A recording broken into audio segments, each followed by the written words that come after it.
Welcome to Writers in Meaning. We're here with another wonderful writer of the team, David Walker, who wrote a screenplay for us, and we have a small sample of his screenplay because it wouldn't fit in a whole book. But um, we're looking forward. We have never really met. We talked on Discord and worked with the project stuff, and so this is the first time we get to chit chat on live. Recorded Discord, YouTube. Sorry, wrong social media platform. Anyway, thanks for joining us and welcome to Writers in Meaning, Yeah, David. thank you. Thank you for giving me some publicity here because, Oh, yeah. No yeah, I'm not worries. like on YouTube very much. So, Oh, cool. Well, maybe you would be kind enough to tell us a little bit about your writing journey. How you got into writing, how you got into screenwriting, what you enjoy about it, what you hate about it. That's fun. Those fun things. yeah, yeah. I was like always one of those kids in school who really liked history and uh, English, writing, reading, all that sort of stuff, and nobody else. Sorry, cats are going to war right now outside my Do you room, need but me to pause or you're good? it's Okay. just so funny. Okay. Um, but yeah, so I always veered like towards that sort of stuff. And I think it was towards senior year. I was not good in school. Uh, Um, I was a bad kid in school. Like I wasn't making trouble, but I just like didn't care. I didn't do anything or oh, whatever. And so, but I had like a great moment, I feel like, in senior year in this English class where I just had a teacher that said I didn't even know either. She was just like, "You're really good at writing. Like, you should think about doing that sort of stuff." And I think she knew that I was, um, what's the word, having trouble, I guess, aw, in life or whatever. And so she kind of, I don't know. I've never talked to her since graduating, but like I always thank that teacher for mm, kind of just showing just any little encouragement of like, "Hey, you're good at this," or whatever. yeah. Um, And then as I was looking into, uh, you look to colleges where you're going to go, whatever.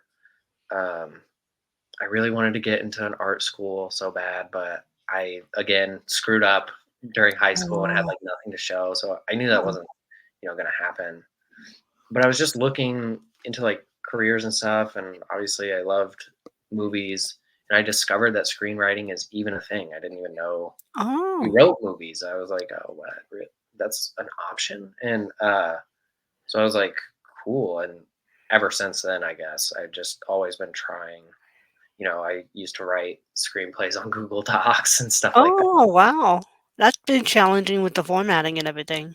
Yeah, a lot of shifting and uh, tab button, but yeah. So that's kind of where it started, and then I kind of fell out of that because I went to community college for a bit and dropped out of that, gotten in a lot of like trouble and stuff like that. Uh, I was kind of in, I guess, that meaning crisis phase, if uh, you will. Even though I wouldn't have known it at the time. I mean, I don't know. I was just a bad little kid or whatever. And then uh, all of a sudden, I kind of like chilled out on all that sort of stuff. And I started a landscaping job with like one oh, other person. It was just an older guy. And I've done this a lot. I've had like a lot of work with like me and just one older man, and that's like really helped. Um, it's hard to describe, but like I started having all this time alone to like watch or listen, I should say, to like podcasts and stuff like that. And eventually, somehow, I found my way into Vanderclay and Peugeot. I wasn't really big on Jordan Peterson. I like some of his stuff, but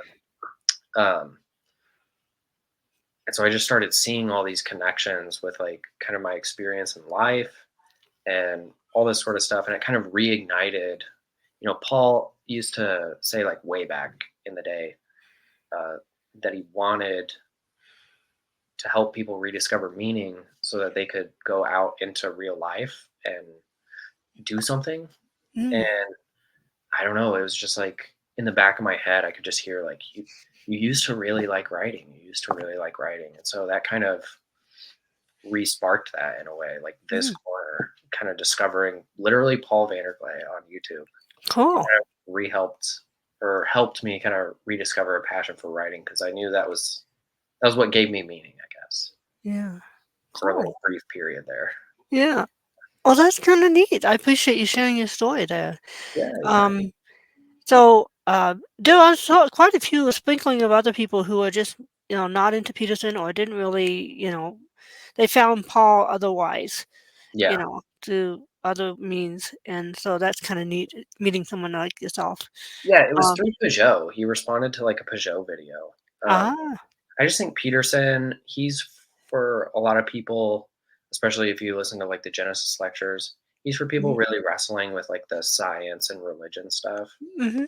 And that's just never been like a big issue of mine, I guess. Ah, yeah, I don't see those worlds conflicting as much as some other people do, I guess. yeah, yeah. Um, so what kind of movies and entertainment do you enjoy, and what is that the same of what you like to write, or is it different, or That's a good that is a good question because I enjoy writing tragedies, things that end oh, very tragically, hmm, uh, or like horror stories. And I hmm, love to watch that sort of stuff most of the time. But I kid you not, like I have a very, I wouldn't say like guilty pleasure, but I really like uh, good. There's a lot that are bad, but like I love like good love stories and like hmm, romantic stories. I just don't cool, write those very huh, much, but cool. those kind of get under my skin a little bit. What resonates with you with the tragedies and the horror, and then also the good love stories? What do you think? As a writer, it tends to be more analytical, and you're Mm, trying to figure stuff out so you can actually write really well. yeah, And, yeah. so I'm just kinda curious if you have given it some thought or you haven't figured it out yet, that's fine, but No, definitely. I've definitely thought a lot about it. There's something about like there's something really wrong, I guess, about like the happy ending. That's like kind of the goal of a lot of people's lives.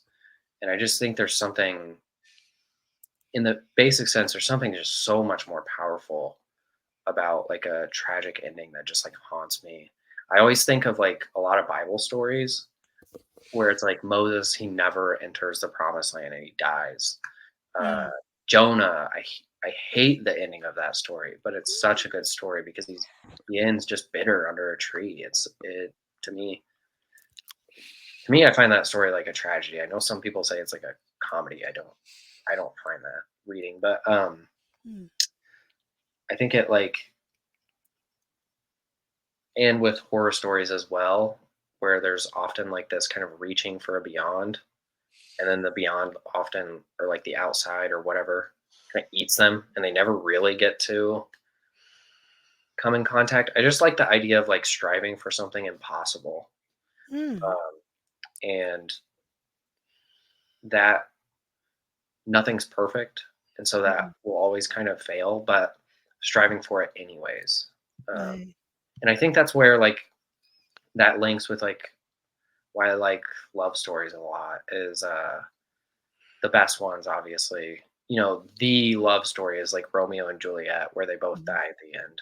right, To yeah, me, I don't see the whole like the ultimate love story as like they get married and have two kids. It's like I think to us the ultimate love story is where they both die at the end because it's like their love is like so powerful in a way that they can't ever really have each other fully in hmm, this life or something. So I like interesting. stuff like that. I'm kind of the opposite of you, I'm more attracted to comedies and more kids stories. I've I tend to get annoyed with characters that do things I wouldn't want them to do. And so I tend to gravitate more towards, nonfiction stuff, Yeah, just because I have the fun of the discovery of new information, yeah, um, but without the, like, getting annoyed with the character for doing something that I would not approve of. yeah. Um, but, it's interesting. I have a one dear friend who really loves, tragedies as well as redemption stories, Mm, and, that has deep meaning for her. yeah, And I've never really clicked with that, so I find it fascinating that you're, of that ilk as yeah. well. I I think I've had a lot of struggles and hardships and, different types of medical suffering in my family for a long period of time, and so I look to comedy to give me hope, Mhm. to Yeah, give me that, you know things will work out somehow in the end, yeah, like the promise of, Revelations. yeah. But, some people are drawn to what you're drawn to is the striving for the impossible even though you know you can't have it, and there's something in there that just speaks to them, and I I don't understand what that is. I probably you're a better character than I am for wanting that. Um, what do you think attracts you to that? I think, I think there's kind of just a basic temperament thing. This is like a general rule. I can't remember where I heard this. It was like in a, uh, philosophy thing. I think it was like Schopenhauer or whatever. Mm, He's like my philosopher. oh, But he talks about how, like, in general, there's like this temperament of like, I don't think it was him. I think it was some more recent. Anyways, it doesn't matter. That like typically artists that have had really hard lives, had mhm, a lot of suffering. mhm. The most miserable people are like comedians Yeah, because they then express themselves through comedy, joy, like family oriented stuff. And then people like, I would say, describe myself like I'm actually very like hopeful in my real life. Like I'm always joking. We mhm, got in so much trouble because we couldn't stop joking. But mm, like it's because of that, like I express that side in my life that like mhm. all the suffering and stuff that's underneath mostly comes out in writing or whatever. So it's like this Interesting. kind of like people that write really sad songs are like a cool hang. And then people that write really funny stuff are Mhm. often like very, very tortured people. And that's a total generality. Yeah, it's not true for everybody, but there's a Yeah. rule of thumb kinda thing. That really that makes sense to me, I kind of wondered about that. Yeah. Um, so that's you know, and also it's like, as writers, we ponder and try to figure stuff out. Mhm. It's like for me, what I do, which is, my mom's caregiver, and my sister-in-law has health issues too, so my brother and I help take care of both of them, Mhm. and we all live together. And sometimes I just have a lot of downtime, and so I'll just work on this stuff, work on my writing, work on, sometimes I don't want to do anything and I'll just daydream and listen to music, That's so if you're on Discord, you see me, listening to music on my, Spotify account. You're like, oh, she's probably daydreaming or writing or something. It's like probably. good. um, Good. but I tend to process a lot of stuff through my daydreams. Mm. Um, hard, interesting puzzles and things, and they're just fun for me. I don't think I'm a great storyteller. I kind of cobble things together. Um, my dad used to be a writer. My dad passed away back in 2011 from a heart attack. But he was an actor, writer, and director. So I grew up in media production. Yeah. So the glamour of like working 10 hours a day and, and nonstop and getting Christmas and Thanksgiving off because nobody wants to talk to you. Yeah, Pretty yeah. much it. Um, but, you know, I had an interesting childhood growing up and talking with adults and stuff and learning from them and whatnot and learning a lot from my dad. My dad mentored both my brother and me. Mm, And we were a production team and everything. And so I always had this like ghost, not literal, but kind of this spirit of my dad's writing over my head. And I'm like, I'm just like finger painting. I don't know what I'm doing, you know.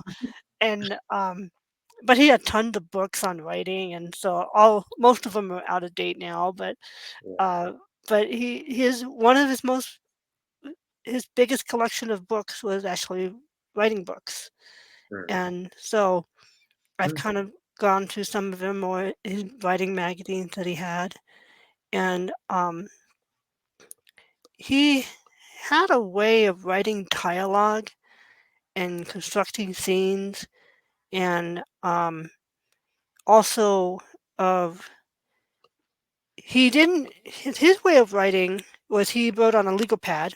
It had to be yellow. He liked the yellow contrast. And he would handwrite. He could, like, type this way. mm, Very slowly. He yeah. never learned how to type. Um, and, he my mom was my dad's writing partner, so she would actually type it into the script software. Mm, And, but he would sit there, and he would have, like, lots of ideas go through his head. But he wouldn't write one until it surprised him. mm, Um, so just because he thought of an idea, he didn't write it down. Sometimes he did, if he thought it was a good idea. But it had to do two things for him. It had to move the story forward or reveal character, best if both. mm, And so he actually taught many different classes. One of his passions was teaching, and so we would help him with his classes. I would help him more with the administrative stuff. I didn't do grading or anything like that, but attendance and all the paperwork and stuff, I would facilitate that, and he would sign and do all the things he was supposed to do. And my brother would help with the technical stuff. Um, and so we were like a little production team yeah. and a teaching team as well. And one of the classes that he taught was screenwriting. He used to teach about screenplay structure, 3 act structure, you know, beginning, middle, end, the arc and all that kind of stuff. Yeah. Um, and he talks about Ghostbusters, which is almost perfect story structure. Like Yeah. literally, it's an amazing. I mean, they did editing, and everything just compacted, and it just became perfect story structure. Like everything's happening on the pages that are supposed to happen. You can't always do that in real life because you got to fiddle and bring all these elements together and all the characters together and the subplot and the he mentioned how the subplot and the plot needs to have that 180 turn at the first act curtain and also the I think it's either the midpoint or the climax. I can't remember, but it's like I think it's the midpoint where it's like they both kind of pivotal to each other, and that's Yeah. when you have a really nice tight story. Yeah. Um, and I'm like, I'm not that smart. I don't know how to do that. And but he really enjoyed screenwriting. Yeah. So I apologize for that long explanation because I had to like explain everything. And so, but uh, so like learning that you were a screenwriter, I was like, this is really cool. Yeah. So, what are some of the things that you've learned that's helped you as a writer, whether it be from a screenwriting book or a screenwriting class or just like an article or something that's like, oh, I never thought of that. It was like a big revelation kind of thing. Yeah. There were like a couple books that I would read, and I've kind of abandoned that sort of stuff, like 3 act structure, and it kind of just comes because the thing is a lot of those formulations are put over. Like originally, there was no formula, Hmm. and they figured out that they could almost overlay the formula. So Mhm. I've found, like, for example, for the thing that I wrote Mhm. for writers of meaning, um, it just came out to be like a perfect length, like for feature length. Cool. I Cool. didn't try. I was worried it was going to be too short or too long, but it was just a perfect thing. But I will say, which is very similar to your dad, Mhm. actually, is writing on pen and paper has changed the game. It is so much better than typing Interesting. for two reasons, actually. Like, one is I don't get fatigued. I can write all day on pen Uh-huh. and paper. Like with typing, I don't know why. It just feels like you gotta rack your brain to like pull it out. So many, Mm. I mean, you're on a computer, so many Mm. distractions. Yeah. But on pen and paper, it just flows. And then at the same time, I find myself, since it's on pen and paper and it's so permanent, and I use like a journal that I like really like, Ah. so I don't want to mess anything up when I put it in it. I Yeah. think a lot more before I write it down. Like, Interesting. instead of just trying to vomit it out, I Mm. just I'm like, okay, what would be the best? Even though it's like a total first draft, it's not Yeah. gonna be the best. I Right. still think like way more than I have before about what I'm writing. Ah. Um, and that's been really big. Like just the idea of thinking before writing. I think a lot of people uh once they grow out of this, they start to notice themselves getting a lot better. Is Mm. they like write to think, and they're just like trying to process while they're writing. Yeah. But no, don't do that. Don't Yeah. think before you're writing, and that's just been something that I've grown in a Huh. lot lately.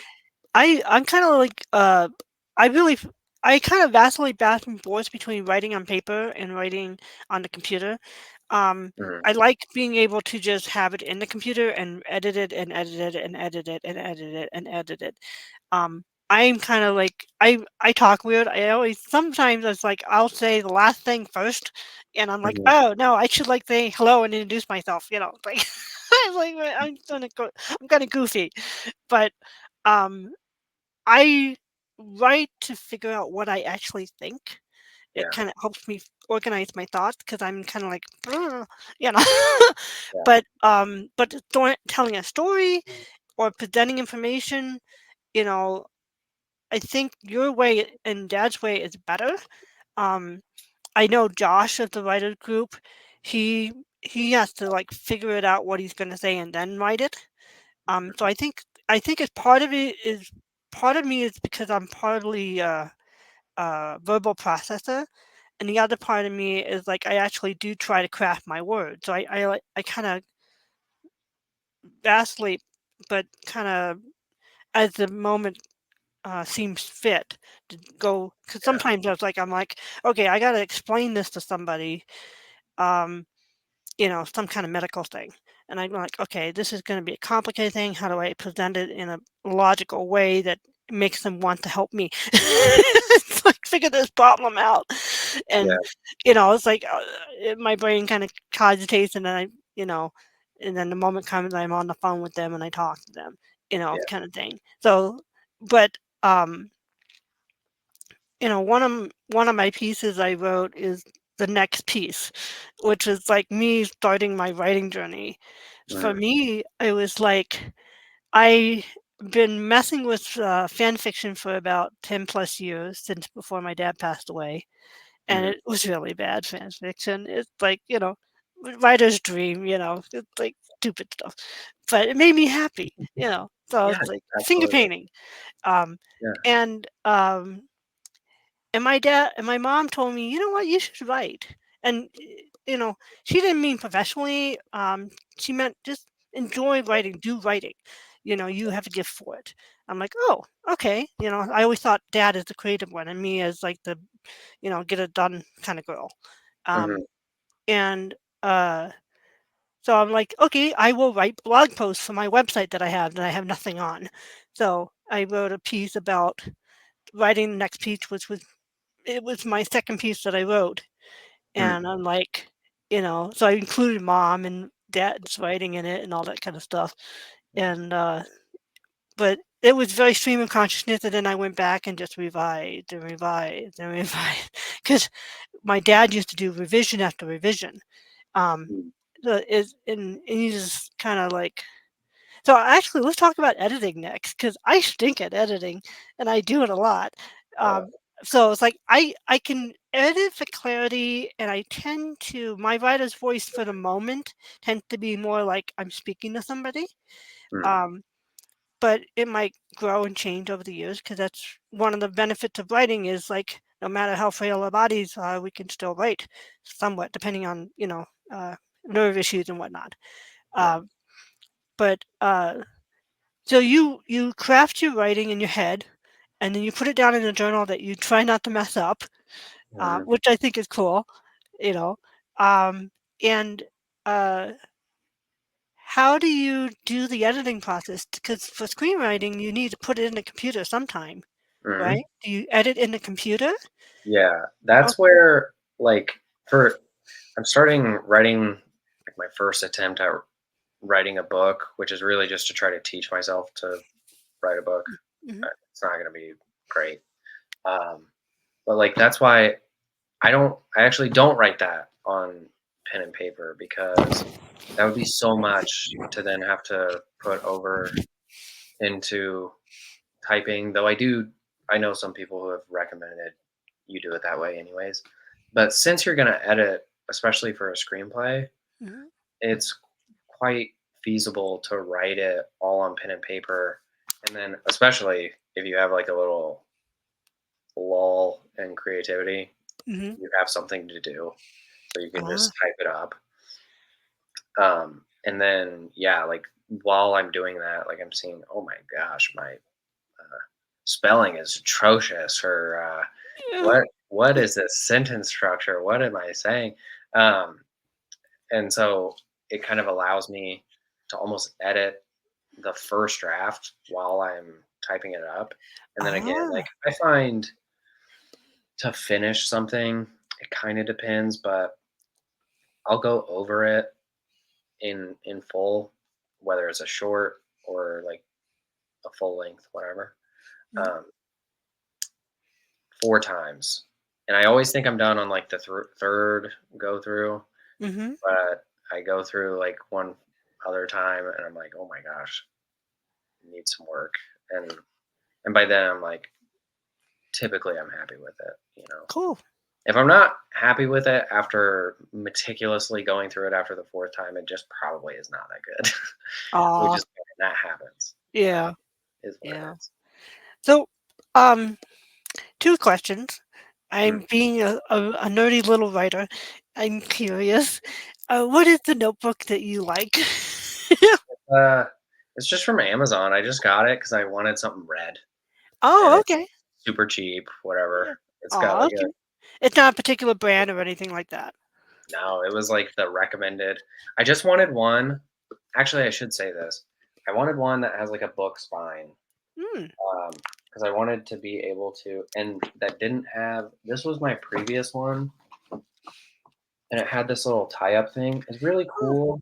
I yeah. love the pages on it. My dad got it for me for Christmas, but like the this thing would like be loose all the time, and it just bothered Oh, me. I just wanted something more like a book that's ah, shut and doesn't take up so much space. I don't know why. I was huh, just, yeah, and I didn't want something like the spiral or whatever because yeah. be My cool. dad used to write legal pads, but he would have, like, notes and stuff. He would use a memo book Hmm, with a little marble notebook kinda thing.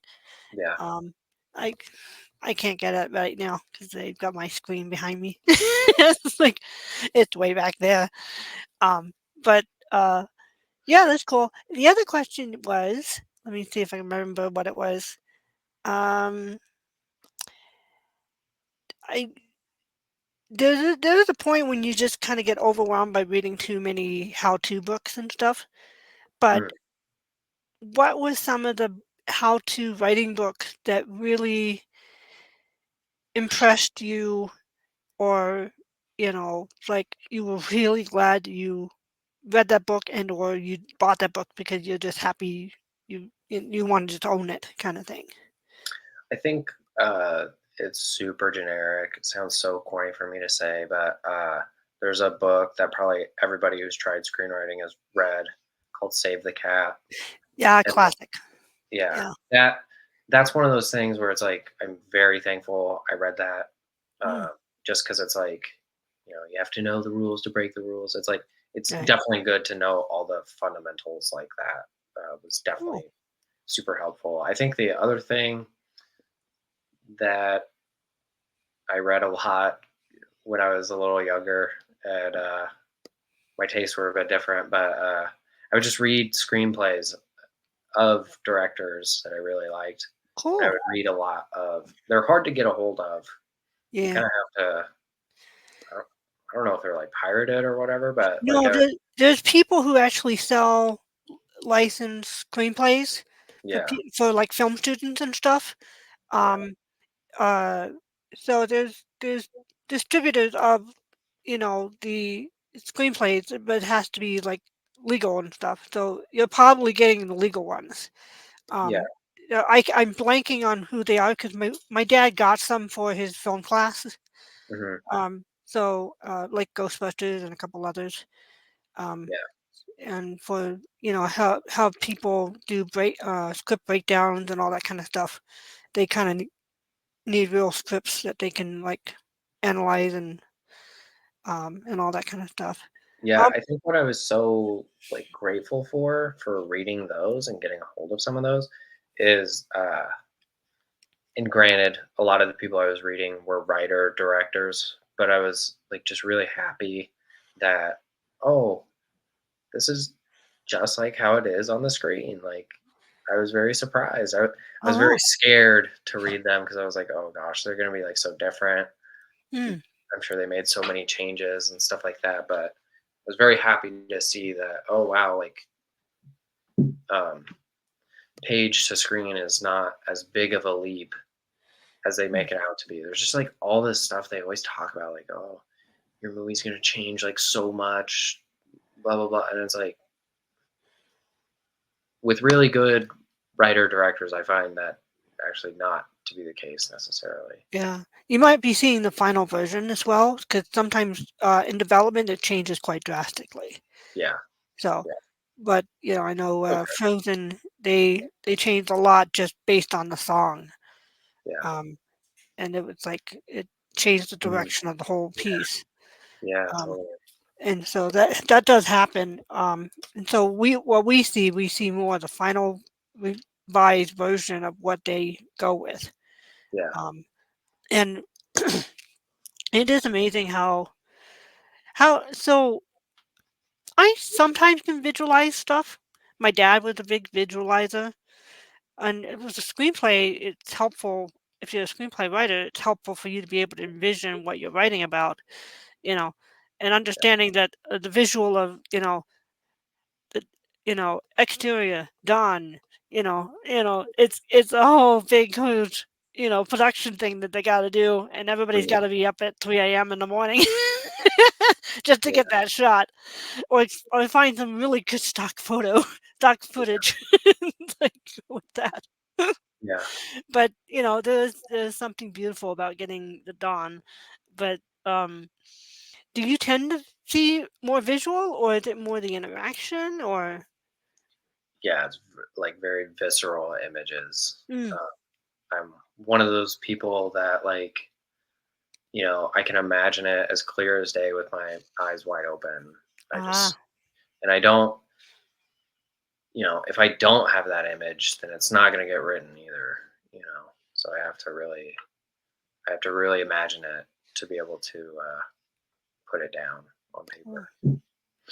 cool. Um, Um,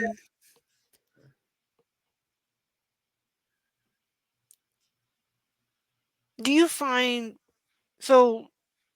Do you find it's helpful to like process things you're working on by working on a script or something? It's like a story you want to do, mm, um, and you kind of like just you know process through whatever or is it just like you think of a really cool story and you just kind of write it and you find enjoyment in going along and discovering, or do you kind of plot it out like outlines and what I what? do a mix of that sort of stuff. I definitely use the stories though.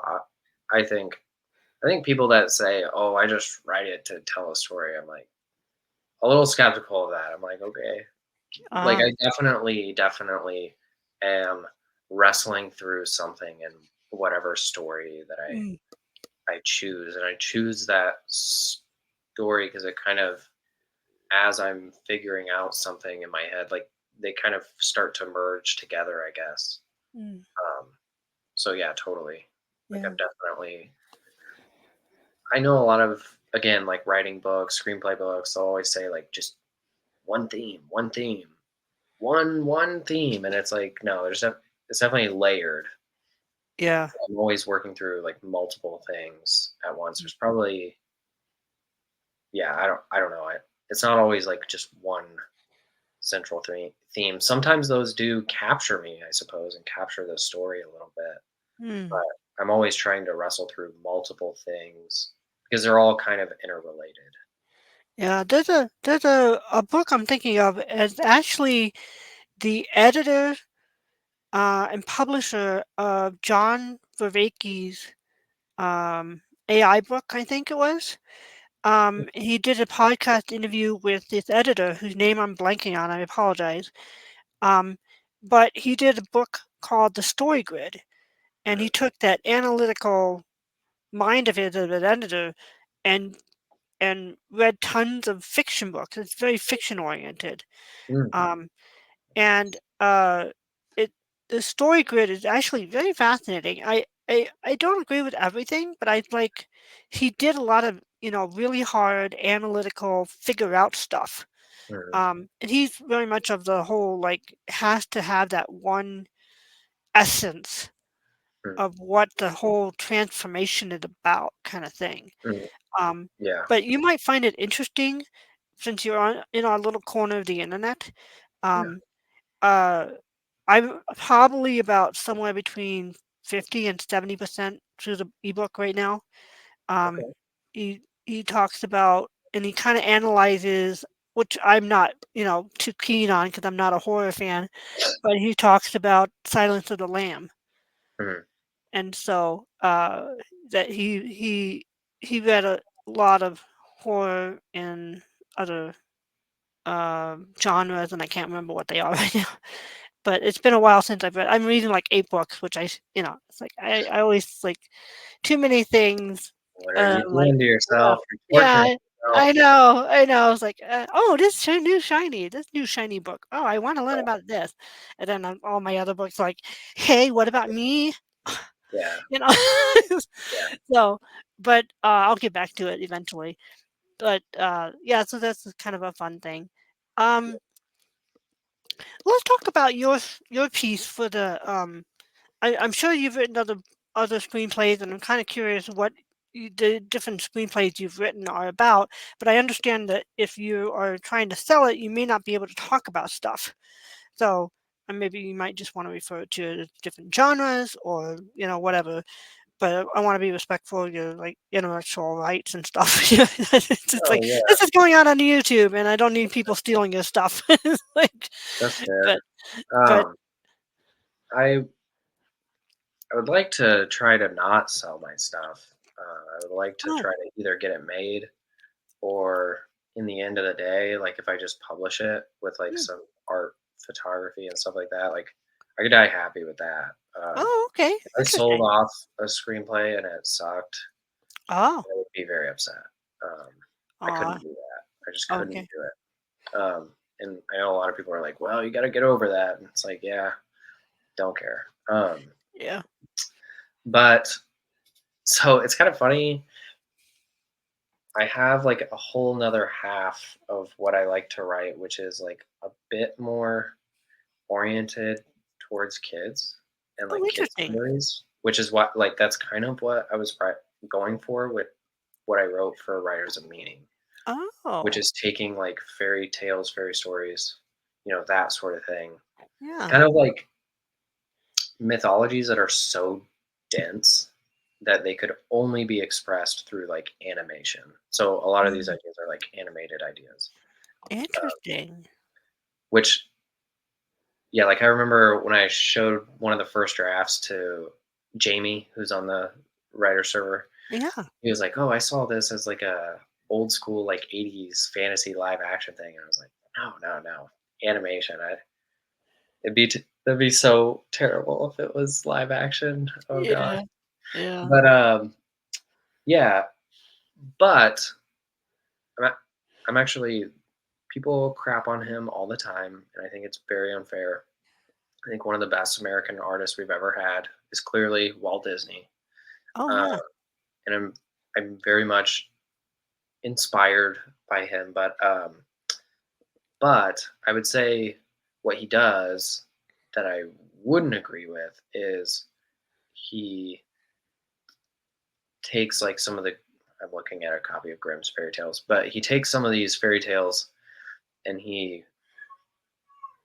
what's the word? Sanitize? Sanitize. Yes, that's exactly. He sanitizes them to a point that they really lose their point. Um, and I think kids can handle a lot more than what people make it out to be. Mm. Like, oh, is this like kid friendly or whatever? And that's why, like, which is interesting because I love Lewis Carroll. He's like one of my favorite. Ah, Writers. my dad loved, Alice in Wonderland, Yeah, he's like one of my favorite writers. the Um, the book itself, yeah, yeah, yeah. Through the Looking Glass is yeah. amazing. Um, but Walt Disney really liked him as well. He was like his favorite writer.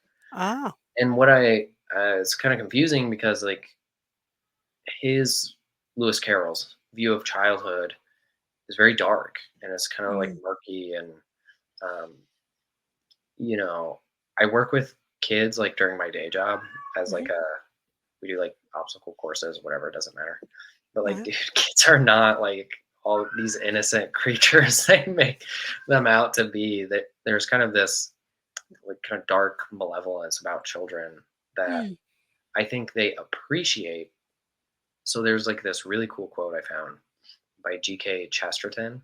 mm, I'll butcher it a little bit, but when I okay. heard this, I was like, oh man, that's it. Like that's what I want to do with some of these uh, more like kid stories. He said that adults prefer the fairy tales with the happy ending because they've lost the connection basically to truth through their kind of jaded lives and they want this kind of happy ending. Whereas when I tell a story, like a fairy story, he was saying about like somebody who gets away with it, the kids Mm, are all like kind of confused and like, wait, what? And they actually appreciate and like he literally says in the quote something like they kind of appreciate the hellfire more because kids are more connected to truth and like justice just because of their kind of rootedness in whatever. But but they're always dealing with discipline. It's like yeah, not constant nonstop thing because of the propensity for chaos. It's yeah, like, yeah, yeah, I think I always think of like the Red Riding Hood. I always love that imagery of that story, but mm, for whatever reason I just like red. But you know, the hunter where she like gets saved by the hunter. It's like that's not at all how it used to be. It just used to be she got ate by the wolf. And then it ended with like a little nursery rhyme about, you know, don't talk to strangers type of thing. ah. And I just think I don't know. So I'm Yeah, trying to Grimm's you know, fairy tales and also Hans Christian Andersen, yeah, his a lot of his stories were kinda sad yeah, and tragic and stuff, and he wrote them for kids, and it's also, a sign of the times as well. It's like things were not so great for kids back then, you mm, know? We we have kind of this, nostalgia bias of, like, understanding how history treated children. It was pretty yeah, bad during the Middle Ages, holy crud. yeah. It's Yeah, like, I, my favorite fairy tale, just because it's so simple, is the frog and the scorpion, and it's I don't just like remember that that one. picture of life that's just like, I don't know, I guess just something that really speaks to me. And Mm, the it's so simple, I could tell it right now. It's just a okay. frog sitting by the bank, and a scorpion comes up and says, "Can you take me across the river?" And the frog's like, "Heck no, you're a scorpion. You're gonna sting me. How do I know you're not gonna sting me?" And he's like, "I promise I won't. I'm very nice." And the scorpion gets on the frog's back, and they're about halfway through the creek, and the scorpion stings the frog, and he's like dying, and he's about to drown, and he's like, his last words are like, why do you sting me?" And he's like, "I'm a scorpion, you know." And then they Yeah. both drown. But I think kids get those stories almost more inherently than adults. Like, we find that as like, whoa, that's really sad and shocking or whatever. Mm. But I find kids, they almost laugh a little bit at that, like, oh yeah, whatever. But so yeah, I just went on a huge tangent. No, that was actually very fascinating because it's like, you know, uh, I'm not going to go into the politics stuff, but some people actually talk about, not trying to like wrap our kids in bubble wrap kind of thing. Yeah. There's some kids who are very sensitive, Mhm. where that would be, horrible for them, and most kids can handle that. And so it's just kind of, understanding where the individual child is at. There's like, you know, I have some friends who are like highly sensitive people, uh, Mhm. and like they can't handle like violence on TV and stuff. Like literally, they cannot handle it. It Yeah. it does messes with their brain and stuff. Yeah. Um, and so for those folks, that would not be kosher. Don't force feed them to watch or deal with that kind of stuff when they can't handle simple rough and tumble stuff on TV. And Mhm. I'm not talking about the shocking bad stuff or violence or gore, that kind of stuff. Um, but you know, uh, sometimes kids can be quite, you know, you know, uh, they like to talk about poop. They like to talk about blood. Yeah. Yeah. It's Yeah. like, boys will be boys kind of thing. Yeah. Um, Oh and man, you'd be surprised what little girls could get into. Like, I one bet. of my best friends, uh, they have two little girls now, but she's like 3 or 4.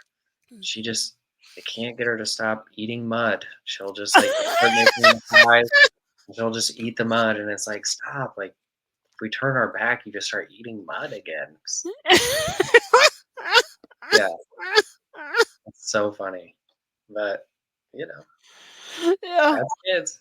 that's kid logic. Yep, Yeah, yep. yeah, So, yeah. There's We don't want to make them so frail that they can't handle real life, and we yeah. don't I want to think, burden them with heavy stuff that they can't handle, so it's kinda like allowing the child to carry the weight of their mental age as they can kinda thing, yeah, you and know? I think that's interesting. I know you said not to get political, but like, I think both sides in America on the spectrum, Mhm. they're both trying to bubble wrap kids in very different ways. Like, Interesting. the left, we all kind of know they don't want like emotional harm, but like they'll be fine with showing them stuff that like is way too mature. And then at the same time, like on the right, it's kind of this move to like be like, oh, pull yourself up by your bootstraps Bootstrap, type of yeah. thing. But at the same time, they want to hide anything that they would deem as like too mature or degenerate or whatever. And it's like, now you've just made that taboo extremely interesting. Um, and so it's like, um, I don't know. I know there's a lot of stuff going on in this world, Yeah. and the demons, they try to fight it out in like the youth and stuff, and I think both cultures, if you will, are Mm. both taking that ticket in different ways, and it's so funny because they're like battling each other. saying, "Oh, both of these sides are corrupting kids, and so we got I to keep further bubble wrapping them." And so yeah, that's just kind of where I was very inspired to write some of these kid stories of like, you know, Arthurian legends, cool. even Alexander the Great, stuff like this, where it's like, it's a bit, I don't know.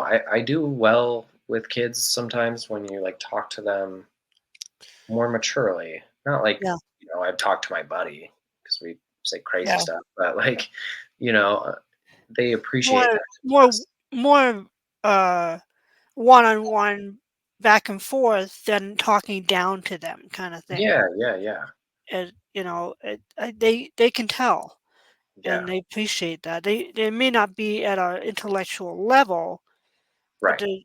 there's a there's, like, treating someone as an equal even though if they're not, a child is not an intellectual equal, they have a whole bunch of development that needs to happen in their Yeah, brains, right. physically speaking, as well as mentally and emotionally and stuff. But Yeah, it's actually kind of interesting because we as adults learn a lot from children.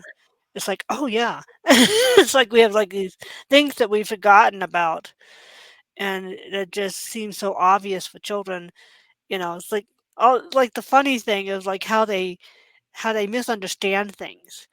yeah, It makes you realize, oh yeah, that actually what they just said makes perfect sense, yeah, providing they don't know about all this other stuff that we taken for granted, you know, and so it's kind of like a back and forth kind of thing. yeah. And We just live so. No, go ahead, go ahead. I'd like to go back to you know more of your screenplay, Yeah, um, and because you know I'd be interested to hear, I apologize, I did not get to read your piece yet. And it would if maybe you could give us a teaser of, like, yeah, what we will find in the book. absolutely. So, how we're donating the proceeds to Paul Vanderklay. Like, Yeah. this is all, to me, this was literally just a thank you to the corner, even though hardly anybody knows me. I talk to Chad and stuff like that, but I just wanted it to be a thank you. Since I came through Peugeot's kind of side of things, I'm not like orthodox or anything, but um, since I came through that lens, I also wanted to simultaneously kind of work that in. Hmm, And so I've, always wanted to do, well, here, I'll explain kind of how I came across it. I'm gonna blow my nose real quick. I'm just gonna put the camera off, but I'm listening to everything you're saying. Okay, Yeah. cool. Um, yeah, so like me and Jordan were working on a project together, and he explained to me the whole anthology. Originally, I was going to try to write an essay, and I was like racking my brain about trying to find an essay. And I knew if I did not, I wanted to bring something unique and do something a little different. So I thought, I asked him, what about a screenplay or whatever? And he approved. I was very thankful because I was just going to procrastinate on an essay until it was way past due. Um, so then I was kind of working through what to write, and I knew I wanted to do something more like children oriented, whatever. Just I didn't want to, publish something real gruesome and mature or something for this project. It's just not quite the tone. Um, and I was also trying to obviously stick to the community thing, which I'll get back to. Hmm, But so I picked out Peugeot had all these fairy stories that he had told on YouTube. I was like, oh, wouldn't that be great if I kind of narrativized those into like a little story, like how they told it, because it is pretty different from like if you were to read. So my piece is like on Gawain and the Green Knight. If you were to read that in Sir Thomas Malroy, which I have right here, it's way different than you know his summary of it. But they Oh, do just such a great job of it that I was like, oh, that would be perfect. So I took that from him, Richard Rowland, and Peugeot. This was mainly Richard Rowland. He did like a telling through like this long universal history episode on the Grail. So I was trying to pull videos from the corner that, again, to kind of like just be reciprocal, I guess, mm, and you know paying them back almost through this work, and like taking the time out to be like, these stories like really meant a lot, I guess, to hear them how they told them. Um, and so yeah, that's kind of, I weave together these kind of Arthurian stories, um, to be kind of like one meta story. Like oh, it's like cool. so the whole thing that you're not going to see in the story In the is book. like an anthology. Yeah, Yeah, in the book, sorry. that's Uh, okay. Anthology or book is fine. is actually an anthology already. So Oh, it's okay. like one big, longer fairy story with like these moments in between where Merlin, the wizard, kind of stops and tells a different fairy story. And I did Oh, that on purpose because I knew if it was going to be too long, I could just pick out a little excerpt and publish that for nice. one. Yeah. Um, so I'm actually working on that. It's formatted, it's done. I'm going to self-publish that as its own thing with some Cool. illustrations Very with cool. Ian Pegler, who I worked with on, who did illustrations for the Writers of Meaning stuff that I'm going to publish. Oh, okay, cool. Yeah, so he drew like a couple pictures that I put in there. I think only like 2 or 3 for that Okay. story, but then he's working on some others, and I'll come out with an actual like full book length for that story as well. Yeah, let us know. We'll definitely put it on the website. Yeah, it's taken a little bit, so I don't know that it'll be like out by that time, but Oh, yeah, no, it the website's gonna be there for a long time. okay, It fair would enough. Fair definitely enough. it would definitely have you back on to talk about your own, work. Yeah, That would be cool. Um, so, how did you meet I apologize, I'm not catching the artist's name. Ian. His Oh, name's Ian. Ian. Ian, that's my yeah, cool. That's a good name. Um, uh, so how did you meet him? Online or in person or Yeah, online. I think cool. he might be in the Colorado area. Oh, cool. Um, Yeah. but yeah, I was just like, I wanted to kind of include some artwork with it, just because I just wanted to add as much as I could to the Writers of Meaning project. Yeah. And I'm not good at drawing. I wish I need Uh, to like take drawing lessons or something, but yeah. 'cause I'm not disciplined enough to learn it. I can color. Yeah. Okay, there I you go. I used to color when I was a teenager, and I was coloring pencils because I had to act somewhat my age. So, Yes, I haven't yes, colored in a few years now, but, I used to really enjoy coloring. yeah, But drawing, nope, not happening. Stick figures, that's about it. yeah. Oh, I've tried, but yeah. So I can't remember. I just kind of reached out on. I think that maybe we met through the main Bridges of Meaning Okay. Discord server. Cool. I mean, we certainly definitely met through the Discord. We started having conversations like we are now. Yeah. We may have met through the Symbolic World thing because I remember I talked to The what world? the Symbolic World, Oh, okay, cool. Jonathan Peugeot's website when it just launched. I reached Oh, out yeah, to several people there, and I think cool. through there. But anyways, Yeah, yeah. So super cool. very cool. I'm very Well, we're getting up to an hour. Um, is there any closing thoughts or things that you wish we had touched on that you might like to talk about or share or Yeah, pontificate about? yeah. I was I gonna. used a big word, I'm a writer. Oh man, yeah. My vocabulary in writing and talking is way different. Yeah.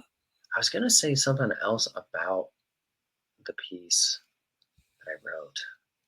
I can't remember what it was. Um, yeah, what the heck? That's all right. I don't know. I feel like I was gonna say something about it, but That sounds like a very interesting piece to read. So I oh, will eventually get to it. I remember what I was gonna say. Okay. So I wrote this whole anthology, right, with like all these different fairy stories, Yeah. and I gave it to because I kind of knew I was like, you know, I took 2 months to write it, and by the end, I was like, this is huge. Hey, Jordan, I'm not going to fit a whole mini book inside of this book, probably. So I'm going to pick out one of these smaller stories to select for the Writers and Meaning thing. And it's kind of funny it's just how it happens. Um, I gave it to a couple writers through uh, Bridges of Meaning, Jamie, Jordan, Chad, a couple other guys. And they all said their favorite was like my not least favorite, but like my second to last favorite that I wrote. And they Interesting. were all telling me, "Oh, that one's the best." And I was like, democracy wins, I guess. Yeah. This is the one that I'm gonna pick since everybody else liked it. But I was really hoping they were gonna go for something else. But you know, Huh. it's interesting It's how that works. That's interesting. It's funny how we never know exactly how people are going to react to our pieces. Yeah, It's just like, "You saw what in that?" I remember my dad used to, like, give me and my brother, um, s pages for us to read to and he would watch our reactions as we read. And mm, my brother was more the stoic one, and I was more the, like, "This is really cool" thing, yeah, though he got a good, like, vibe, guy and gal and just our personalities and stuff. And, yeah, I didn't like everything he wrote because some of the stuff is like, this sounds too, you know, not quite what you wanted it to be, yeah, this it has more of an informational thing, and I think you're trying to go for more of a story, and it's like, "Oh, I've been doing this thing for the last 6 years, so yeah, I need to do that." But, getting feedback is actually very interesting. That's one of the things I really like about the Writers of Meaning, group and the writers group that we have on, the Discord. Um, thank you for sharing that. That's really wonderful, and I really appreciate you taking your time to chat with me today. Um, so we got a lot of cooking, a lot of brewing and writers and meeting. We're getting toward the tail end of it. Um, we just did our vote for the final three possible covers, so we do need help if you are of the you know of the supporting kind. Um, I'm going to do a very high-tech thing now. I'm going to put a banner up with our website. I figured out how to do that. This is cool. I'm getting technical. Yeah, that's me. yeah, So please check out our website, writersofmeaning.com. We have more information there about the project, how you can help us. We still need volunteers, so we need a whole bunch of an army of people who are willing to do honest reviews of the book for advanced readers' copies, um, where the updates of what the progress of the anthology project is on the website. If you need to reach me, my information is on the website, or Jordan, who is the head guy, the brains behind the project. yeah, Um, his contact information is on the website as well. Thank you very much, David, for all what you did and helping to contribute and volunteering and taking the time to talk, be all nerdy, writers with me and we're talking yeah, about stuff today. yeah. So, It's so fun. So so good. thank you very much and thank you for watching and see you next time.